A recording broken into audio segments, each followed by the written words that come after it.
Hello mga friends!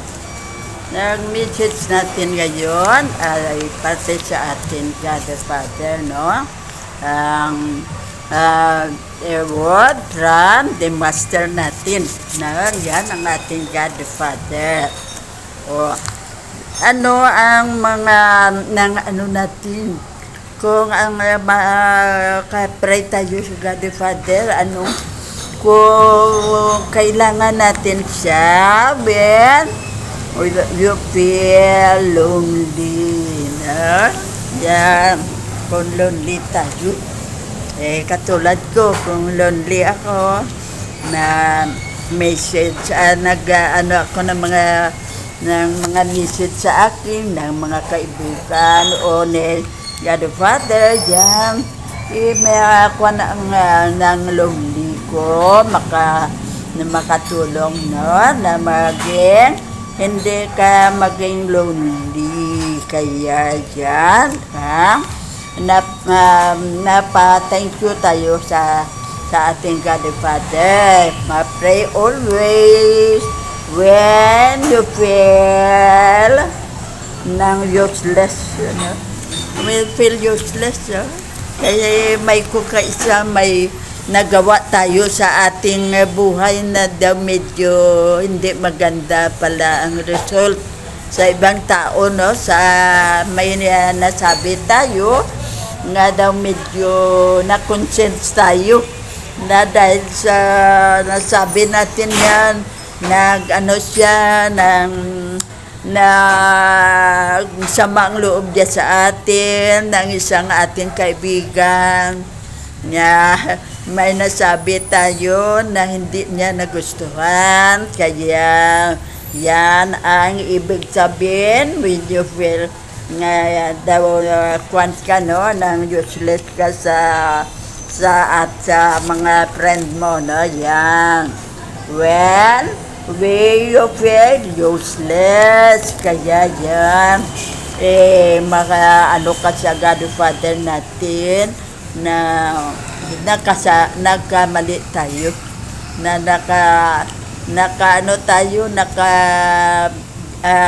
ng damdamin ng iba dahil sa mouth natin, na kung kaisa makalimutan mo ba nga may makarinig ka ng hindi mo nagustuhan, hindi mo ma-stop ang mouth mo na makasabi ng hindi maganda. Kaya yan, pero pagkatapos niyan ay na-consent ka naman, no?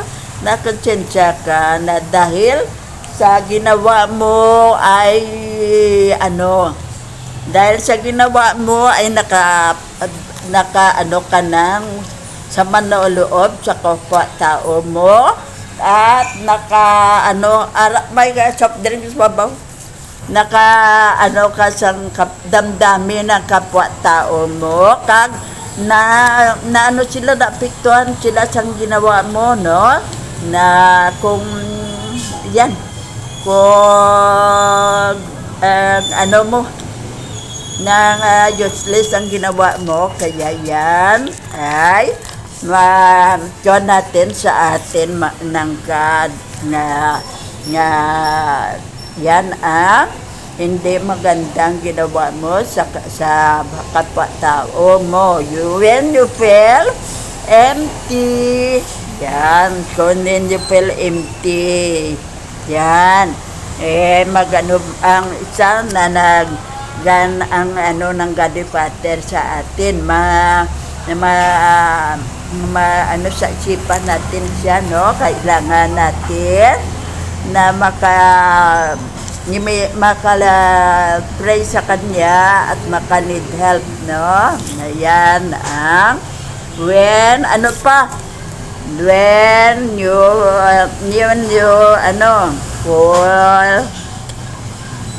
when we face heartache,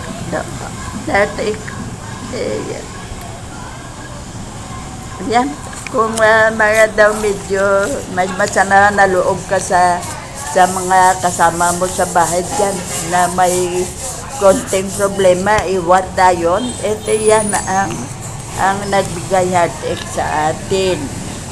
When you need a friend. Yan. Yan, daw medyo sad ka. Kailangan may makukakwento ka, no? May katulad nitong cellphone natin. Kung may message agad sa akin, happy ako, no? Na mag-read na mga message yan. At saka mga advice. Yan ang happiness ko everyday. Katulad ng Godfather, the friend ko, no? Na nagkwentuhan ako sa kanya, no? Isa akala ng mga kasama ko sa bahay, sinto-sinto ang ulo ko, kaya nakwento ako na hindi nila alam na may kakwentuhan ako sa aking cellphone na yan ang Godfather. Kaya yan. Tawa sila ng tawa. Sila kung pabayaan ko na lang sila. Basta sa storytelling ako sa Godfather. Kailangan kong friend. Kaya sad ako. No? Yan. Kung kaisa may problema ako na hindi ko makayang masolve, andyan, kung nakabasa ako ng cellphone, mga message sa mga friend ko dyan, o mga katulad ng Godfather Jesus, mga message nila nabasa ko, medyo ma-happy na ako. Kaya, yan, mag-need ka ng friend. Ano pa? Maano mo ang God ko when you need love. Wow, ang love kid. Ang pagka-the best, ang love kid. Kung love ka ng God the Father, love ka ni Lord Jesus, no?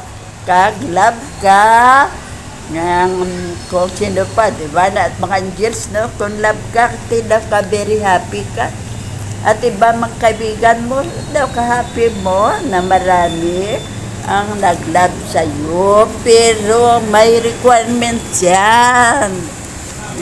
Paano tayo mamahal ng mga taong na sa paligid natin. Yan ang magandang behavior natin. Palabas natin. Kung medyo suplada ka, at hambog ka, itatakot sila sa iyo, kaya atras sila, no? Huwag tayong mag-ano dyan, kaya daw medyo masaba ka. Sa tsuraya pa lang, daw hindi, ang ngiti daw medyo mahal. Parang may problema. Huwag tayong mag-story sa kanya, kaya yan. Yan ang na kailangan ay hindi tayo parang suplada, no? Parang hindi naman palangiti ka na walang tao, ibang tao, Hindi, mangiti kung may taong nakasalubong o kung ano, kahit para maging friend, no? Yan ang ating sekreto dyan na marami ang magmahal sa iyo kung ang behavior mo ay very good, no? Yan ang technique. Yan ang technique natin na when you need love. Love, mga friend, mga iba pada, no? Ang mga kaaway mo, kung marunong kang mag-love, friend mo na. Yan ang technique na ikaw ang mag-una ng kay may kusang iba may pride nang hindi mag-una pang sa amin magbugno, no? Hindi ko alam ko. Yan ang technique, no? Na ang kaaway maging friend. Kaya kung una kang magngiti ay akala nila pinatawad nyo na sila. Kaya yan ang ating gawin. No? Yeah, para makaano tayo ng mga friend, makadami tayo ng mga friend. Ito, sa akin, marami akong friend. Bakit? Ang aking cellphone, marami ang nag-ano sa akin na mga friend. Marami. Hindi ko na nga na anuhan, kahit tungkol marami sila, no? Nang full na ang aking sa Facebook, no? Kahit tungkol, dahil marami ang nag-friend sa akin, may sa US, may sa tindihan bila. Dahil marunong kang ng mga friend, no? Mga taong gusto mo maging friend, no?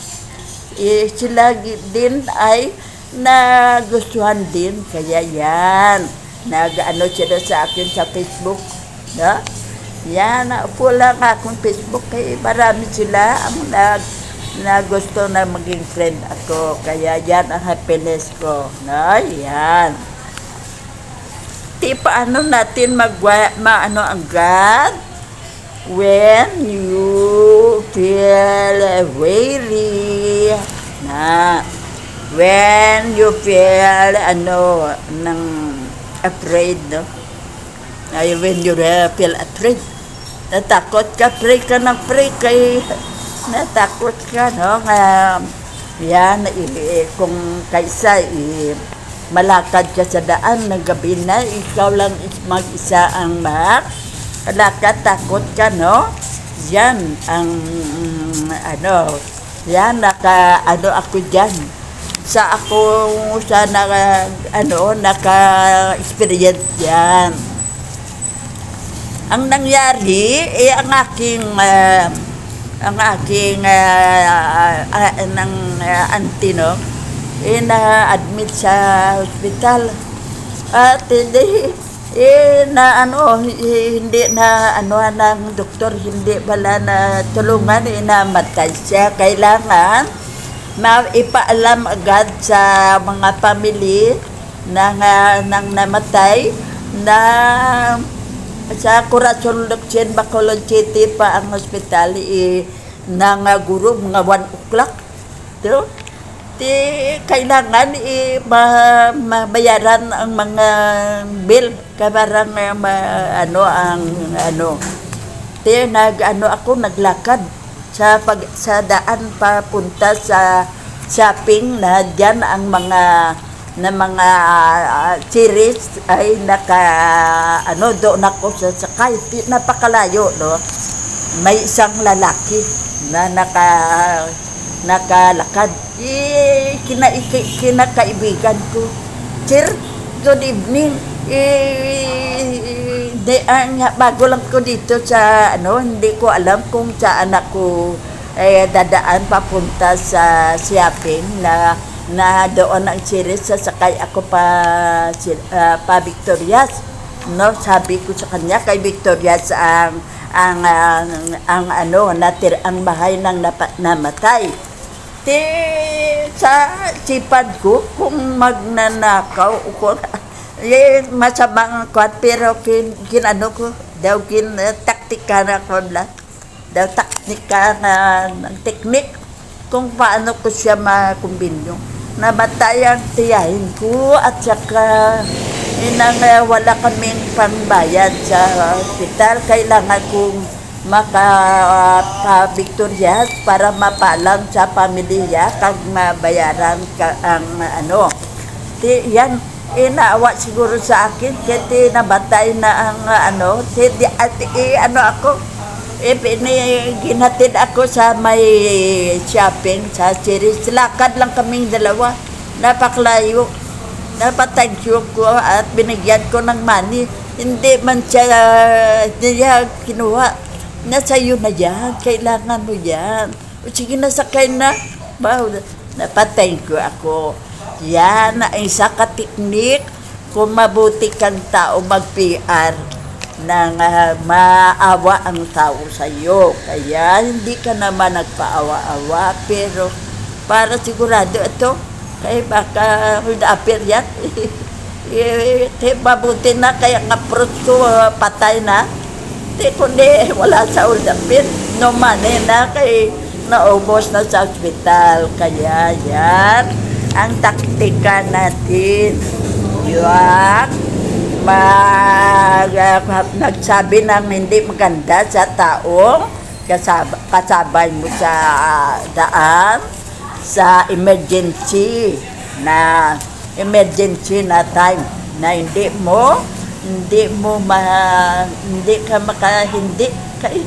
nangyari yan sa iyo. Kaya yan example ko sa ating na kailangan marunong kang PR sa tao. When you feel afraid ka, no? Yan, when you feel sad ka. Yan ang napasaya sa'yo. No? Okay na ang God the Father. Mag-pray ka na lang para makpan ang sad mo. No? Yan ang matulong sa atin, no? When you need comfort. Yan ang ating God the Father ang makapang-comfort sa atin. When you face ng failure. Yan, isa pa. Yan, siya ang makatulong sa atin, ang God the Father natin, no? Na kung mag-pray ka lang, ito may miracle. Kung sa emergency lang, na may makatulong sa iyo sa mga failure mo. Kaysa kung ang ating prayer, may miracle yan, no? Yung kailangan yan ang tulong sa iyo, may maawa din sa atin. Ang tulong yan, ibalik din. Kailangan mo ng money ngayon, kaya yan, kay failure ako, kailangan ko ang money. Kung pwede, pahiran mo ako. Yan, kay failure ako ngayon. Kung kailangan natin sa ating God the Father, when you need money. Yan, when you need money, kung maghingi ka ng tulong sa Kanya, hindi siya ang magtulong sa iyo, kundi may taong i-assign niya para sa iyo na tulungan ka, na pahiramin o bigyan ka ng money. Kaya yan ang the best na mag-pray tayo kay may miracle na mangyari na hindi natin alam. Ang God ang nagtulong sa atin. Ang taong na-assignan niyan tutulong sa atin ay nagbigay sa atin ng pera at nagpahiram. Kaya yan tulong ng ating God the Father sa atin. When you need money, when you need wisdom, ano pa? When you need when you feel angry, mag-angry ka na, sa isipan mo, ay, magalit ang God the Father sa akin, hindi ako maging angry, no? Yan, no? Kaya yan, ang angry na yan, maka-failure sa atin. Kaya tayo ay nagsabi sa tao sana natutulong sa atin, sinabihan natin ang masama, kay angry tayo. Hindi pa natin tapos ang sentence kung ano ang gusto niya sana sa atin, tulungan tayo. Nag-react na tayo, kaya yan, na-failure tayo. Hindi tayo na pahiram ng pera o nag-angry ka na sa kanya. Kaya yan, nagkamali ako, nagkamali ako kay hindi ko na finish ang mga sentence, nag-react na ako agad. Kaya ang narinig ko daw hindi maganda sa napakinggan ko. Kaya react ako agad. Pero ang patunguhan pala doon, tulong sa akin. Di ako ang cause nang hindi ako matulungan. Kaya nakamali ako, nag-angger ako agad dahil hindi ko pinakinggan kung anong sabihin niya. Akala ko galitan niya ako, awayan niya ako, kaya nag-angry ako agad. Kaya yan ang ating gawin. Advice ko sa inyo, pakinggan muna ang sinabi ng taong sa harapan mo kung ano ang gusto niyang gawin sa iyo, saka ka lang mag-angry o mag-react. Kung daw hindi maganda ang sinabi niya, diyan ka na, angry ka na. Pero pakinggan mo muna kay para makatulong yan sa iyo. Napalpak kay sa hindi mo pinatapos ang sentence, nag-angry ka na agad. Kaya yan ang ma-advise ko sa inyo. Huwag mag-angry agad. Kaya ako na ano ang mata at rinig ang ating ear kung ano yan. Kung daw medyo masakit, yan, react ka na. Pero kung daw maganda, smile ka na. Yan. Yan ang gawin natin, no? Kaya, yan ang ano ng God sa atin, tulong ng God sa atin, when you feel vengeance, no? Ayan. Ng kwata, daw medyo rebelde ang utak ta. Kaya sobrang problema ta. Daw medyo ang angry mo, overfull na. Ayan. Suntok ka ng tao, magsampal ka ng tao na hindi naman sa huli na analisa mo na ikaw pala ang may kasalanan. Kaya yan, failure ka na. Yan ang ating hindi muna sobrang kwan bala kung sa break, no? Na sa natingin mo sa ibang tao ang ginawa sa iyo nang hindi maganda. Kaya yan ang ating when you feel ng rebellious na laaway ka, rebellion na sa isip mo, away lang always, no? Sa family mo, away lang at ng galitan mo na hindi naman ng bagay na galitan ang kasama mo sa bahay, mister mo at mga anak mo. Yan, galit ka na galit always. Kaya yan ang happiness mo na makasakit ka ng damdamin ng ibang tao, pero walang patunguhan na maganda yan, kundi ang paghiwalay ng mag-asawa at ang mga anak natin maghanap ng matulugan na iba sa bahay. Kaano kayo mama? Pala galit? Galitan ng always, everything. So, si mister kay nagir ka mo. Yan ang cause ng paghiwalay ng mag-asawa. Kaya huwag magsobrang suplada. Yan ang atin ng kailangan natin when you need patience.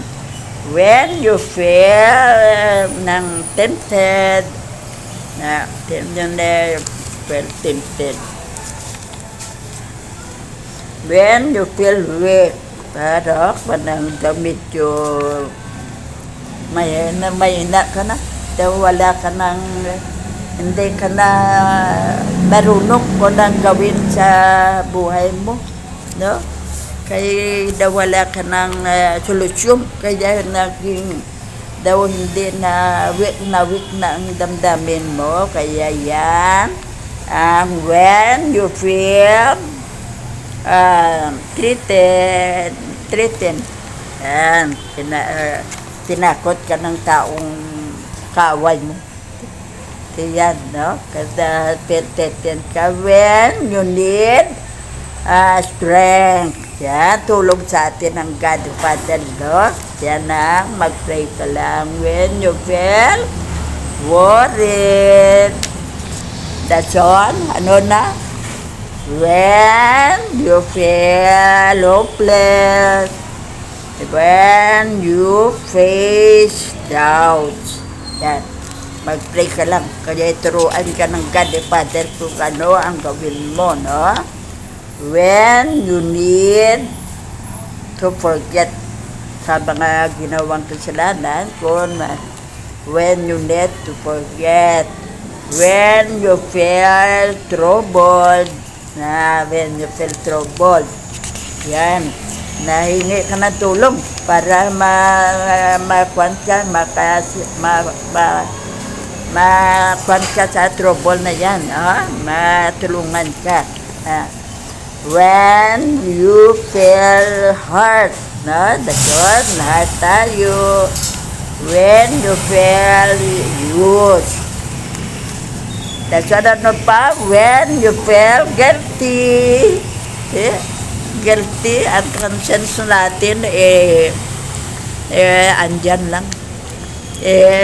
Maslip ka, pero nagbalik ang ginawa mong hindi maganda sa taong nagtulong man sa iyo, bakit mo pa ginawa inaway mo pa? Kaya yan, nag-guilty tayo kung may nagawa tayo masama sa taong nagtulong man lang sa atin, masama pa siya sa tingin mo. Kaya yan, pagkagabi hindi ka makatulog, guilty ka. Bakit ko ginawa yun?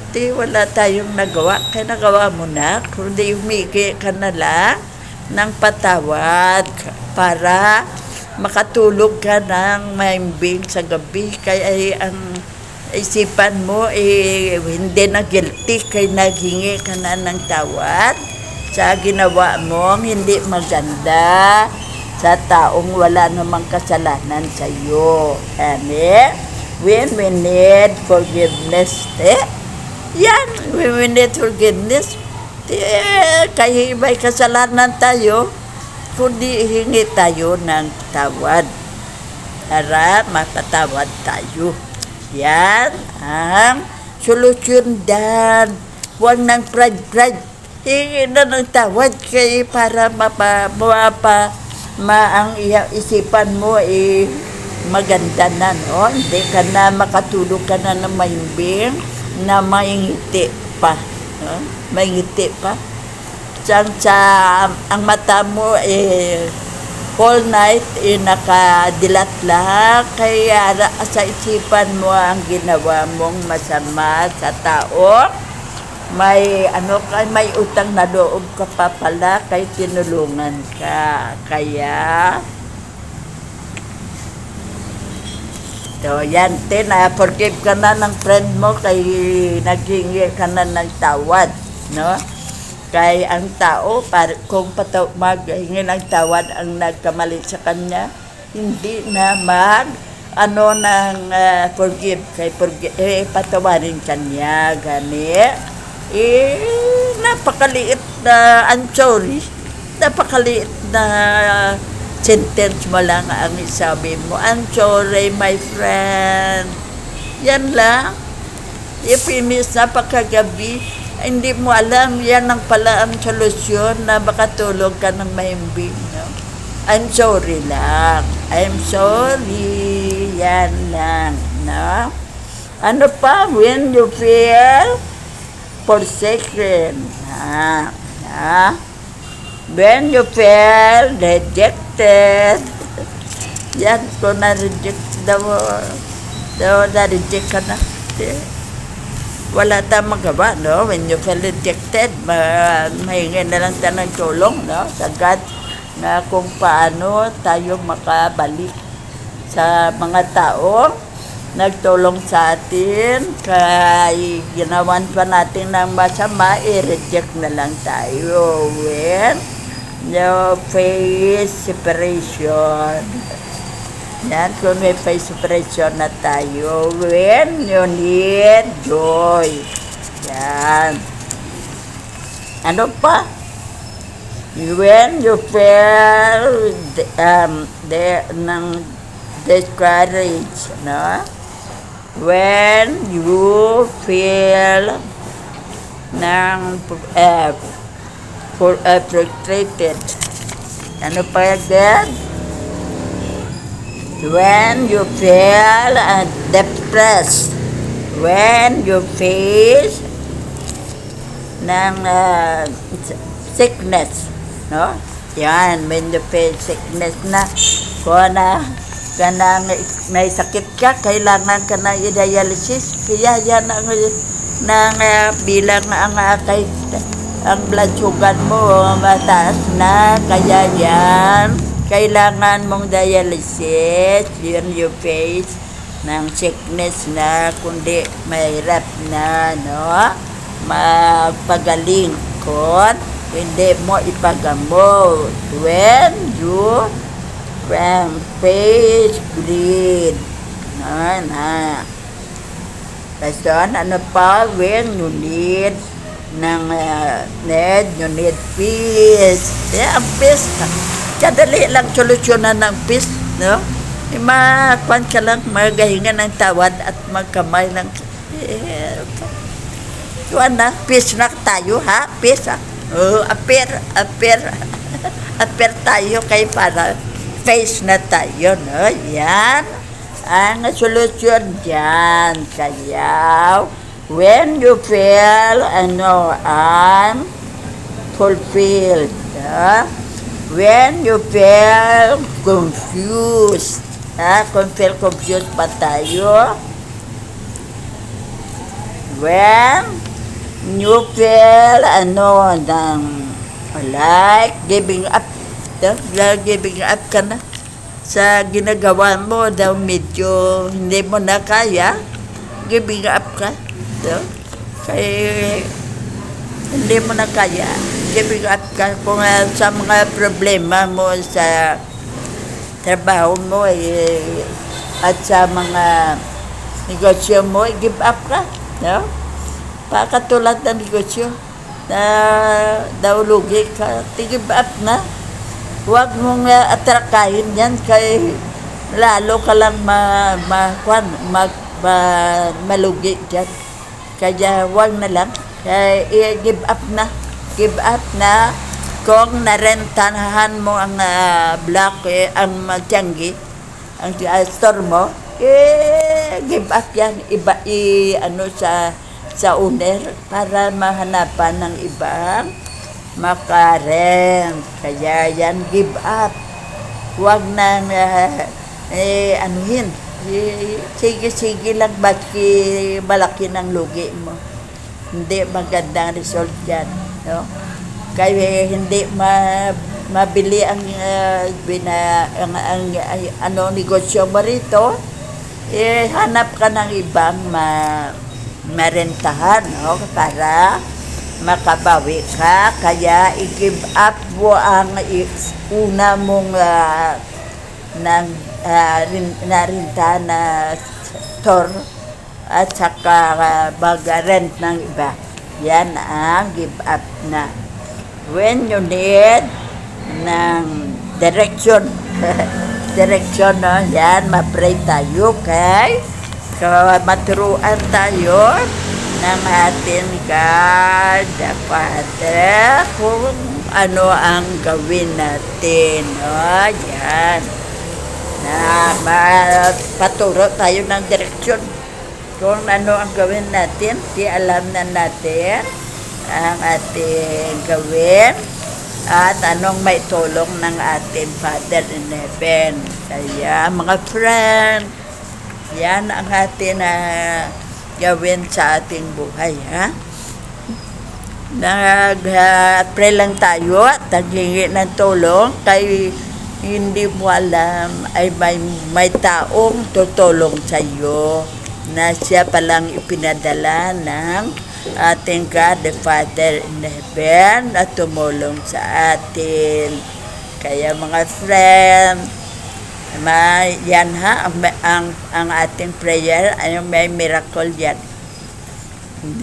Akala mo tutulong ang tao sa iyo kung hindi ng ang ating Father in Heaven o Lord Jesus ang na tulungan ay tulungan tayo.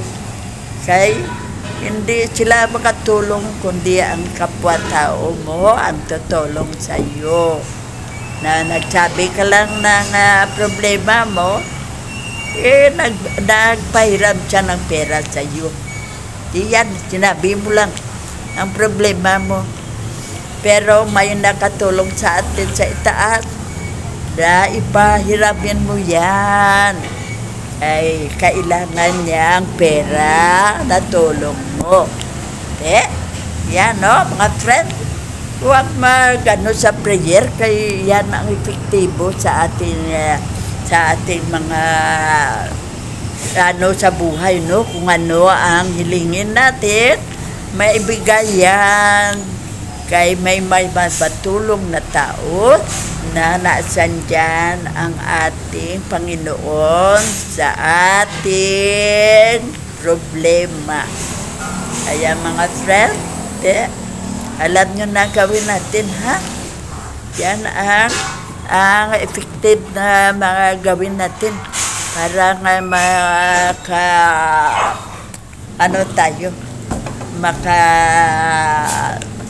tulog tayo ng mahimbing kung gabi, no? Kung wala tayo mga ginawang hindi maganda sa kapwa-tao natin. Kaya mga friend, thank you sa pakikinig. I love you.